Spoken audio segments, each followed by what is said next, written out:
ബാബുക്കയെ കുറിച്ചുള്ള കൂടുതൽ കാര്യങ്ങള് ജബ്ബാർക്ക് നമുക്ക് പറഞ്ഞു തരണം. ഞാനും അതേപോലെ തന്നെയാണ്.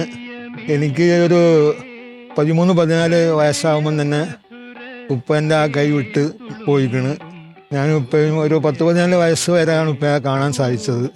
ഇപ്പം മരണപ്പെട്ടിട്ട് 47-48 വർഷമാകാതായി. എവിടെ ചെന്നാലും ആരെങ്കിലും ഉപ്പൻ്റെ അടുത്ത് വളരെ ക്ലോസ് ആയിട്ടുള്ള ആളുകളുണ്ടാവും.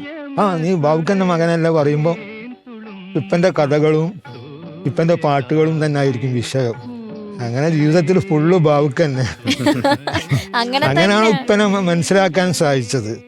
മരിക്കുമ്പോൾ ചെറുതായപ്പോൾ മനസ്സിലായിട്ടില്ല. മറ്റുള്ള ആളുകൾ ഉപ്പനെ പറ്റിയിട്ട് പല കാര്യങ്ങളും പറയുമ്പോഴാണ് ഇത്ര വലിയ ഒരു മനുഷ്യന്റെ മകനാണ്, ഇത്ര വലിയ സംഗീതജ്ഞന്റെ മകനാണ് എന്നെ മനസ്സിലാക്കാൻ സാധിച്ചത്. എന്നാലും ഇപ്പൊ ജബ്ബാർക്കയുടെ മനസ്സിൽ ആ ഒരു ഉപ്പ, ഓർമ്മയിലുള്ള ഒരു ഉപ്പ എങ്ങനെയായിരുന്നു? വീട്ടിലൊക്കെ എല്ലാ കുട്ടികളോടും ഉപ്പൊക്കെ വളരെ സ്നേഹമായിരുന്നു. കാരണം ഇപ്പ ചെറുപ്പത്തിൽ തന്നെ ഒറ്റക്കായിരുന്നു ജീവിച്ചത്. കാരണം ഇപ്പൻ്റെ ഉപ്പ കൽക്കത്തന്നെ ആ ഭാഗങ്ങളിൽ നിന്ന് നോർത്തിൽ നിന്ന് വന്നതാണ്. ഇവിടെ കല്യാണം ചെയ്തപ്പോൾ അവർക്ക് ഫാമിലി ഒന്നും ഇല്ലായിരുന്നു ഉപ്പക്ക്. ഉപ്പന അനാഥ ബാലന്റെ മാതിരിയാണ് വളർന്നത് ഇവിടെ.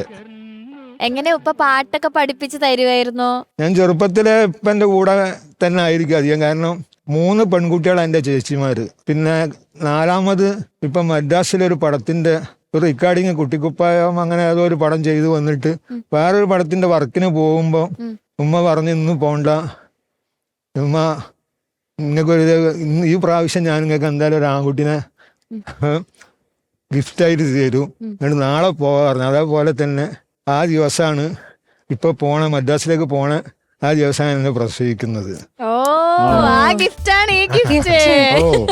ആൺകുട്ടി, മൂത്ത ആൺകുട്ടിയാണ്. അതുകൊണ്ട് ആ കുട്ടിക്കുപ്പായത്തിലെ നസീറിന്റെ പേരനായിരുന്നു ജബ്ബാർ. അപ്പൊ ആ പേരൻ എപ്പൻ്റെ അനിയനും മജീസ്ക്ക് എനിക്ക് ആ ജബ്ബാർ തന്നെ എനിക്ക് പറഞ്ഞു. അങ്ങനെയാണ് എനിക്ക് ആ പേര് തരാനും കാരണം അറിഞ്ഞത്.